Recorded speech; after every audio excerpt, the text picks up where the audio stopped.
في يوم من الأيام عزمني رجال شيخ قومة، ونعم ويستاهل ونعم ومنهل ونعم من بعيد النظر، وعزمني وذبح لي قعود،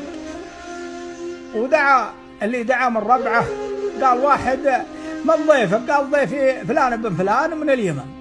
قالوا ذا العزومة كلها تسويها اليماني؟ قال والله الرجال يستاهلها ويفعلها وتفعل له، ولو انا ما اعرفه ما ذبحت له، وانت جيت مرحبا بك ورحت الله يوفقك. فأبديت انا هذا القصيدة على هذا المعنى. يالله ندعيك يلي بيدك الحلي وتحل لي ما قدرنا شي على حله، اريد عفوك وسترك يالله اغفر لي، عبدك ترجاك يا معبود تغفر له، ظليتنا تحت ظلك بارد الظل، يوم الخلايق غشاها الخوف والذله، عجيب يا دي تصاغرني وتجهل لي وتقول هذا يماني، ليش تعزم له؟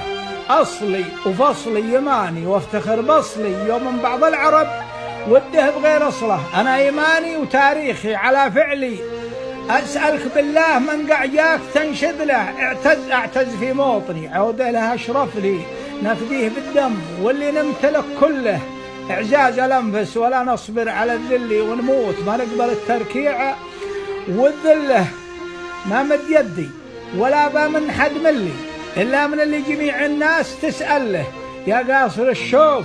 منظارك الى السفلي، اصل العرب من يمنا ليش تنكر له، شعب اليمن منبع الحكمة هل الحلي، وآمنوا بالرسالة واليمن كله، واقرأ التواريخ تعرف كل ما زل يوم الفتوحات، والإسلام تعمل له أهل الشيم والقيم والعقد والحلي، وأهل الكرم لا لفاه الضيف تكرم له، جارهم ما يضام وهمه يولي، ويسمحوا للخوي في الفعل والزله، عزمني اللي بعد الشوف يعرفني رعلوها وجماله زيت تقله، يا ما بعد الشوف مجلاسك هو احسن لي،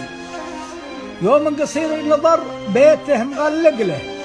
احذرت من خوة الرديان والفسل، لا تصحب الا نشامة والردي خله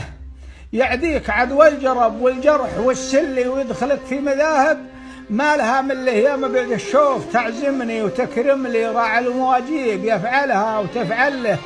اللي يشرف في صداقة الصادق الفعلي، ابو محمد جعل انذال فدوله، كم من مفطح